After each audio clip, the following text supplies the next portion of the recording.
But it's not a thing about making it accurate. It's a thing about making it feel right.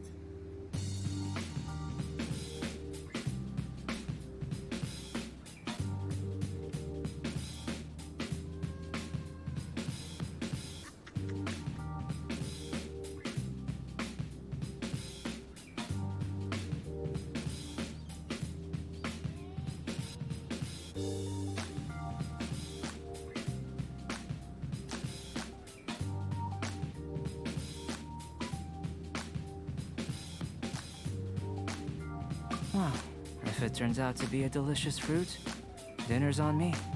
Yay! Paimon's holding you to it.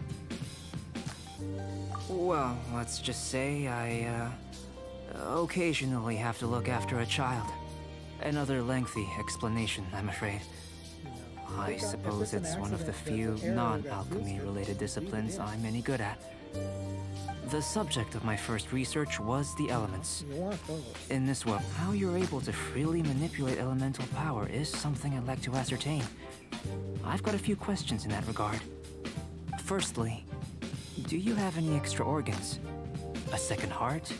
A fourth stomach? Things of that nature. Fascinating.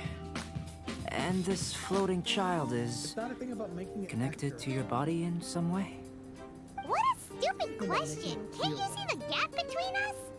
And another thing, it's Paimon, not floating child. I was merely considering the possibility that you were an external organ. Perhaps there is some invisible force connecting you. Oh, that rules out that possibility. I wonder, did Paimon guide the elemental power to you? But that would mean that Paimon's elemental power would be enough to break through a mountain rock at least 10 meters thick, or cause the waterfall south of Springfield to flow backwards. No, that definitely can't be it. Hey, how would you know anyway? In that case, it would appear that there's no obvious difference between the composition of your body and that of the humans in this world. Given that there's clearly a discrepancy in the research, it seems that only experimentation will yield the answers. Firstly, this mysterious elemental power. I'd like to examine exactly how it manifests externally. Let me lure a few slimes to the area. Perhaps you'd be able to defeat them, using whatever method comes most naturally to you. Huh? Doesn't seem very sciencey. Direct and clear observation are imperative to a good experiment. This is just a simple exercise. Naturally, if you require a greater challenge, we could bring in 6 Oceanids. Slimes! Slimes are fine! Well, prepare yourself. The slimes will be here any moment.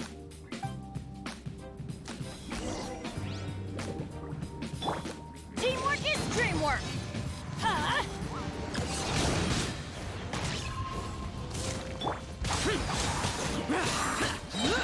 Evil conquering!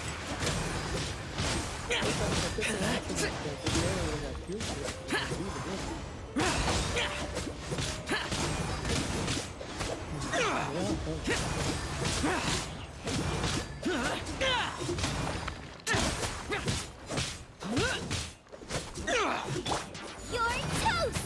Out of the frying pan, into the fire!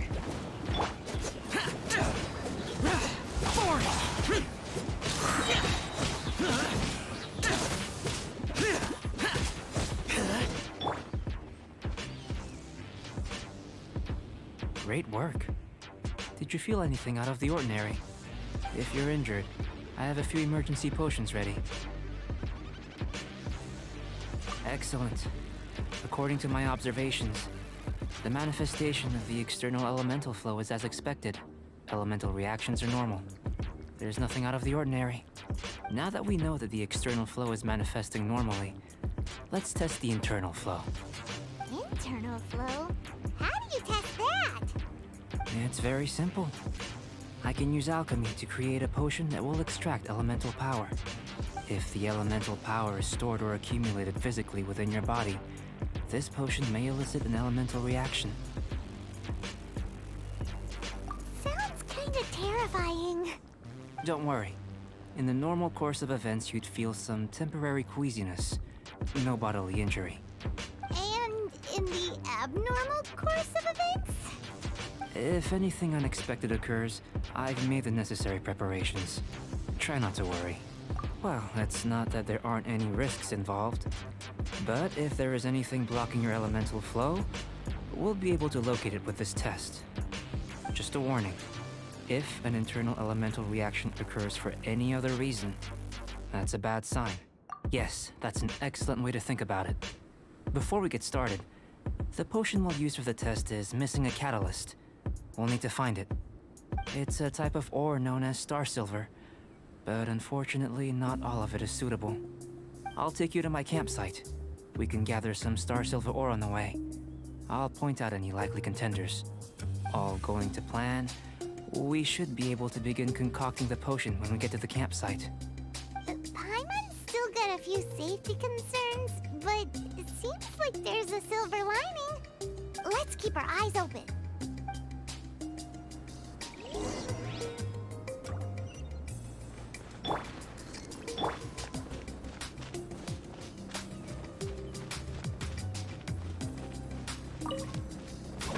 Here, should do for catalyst purposes.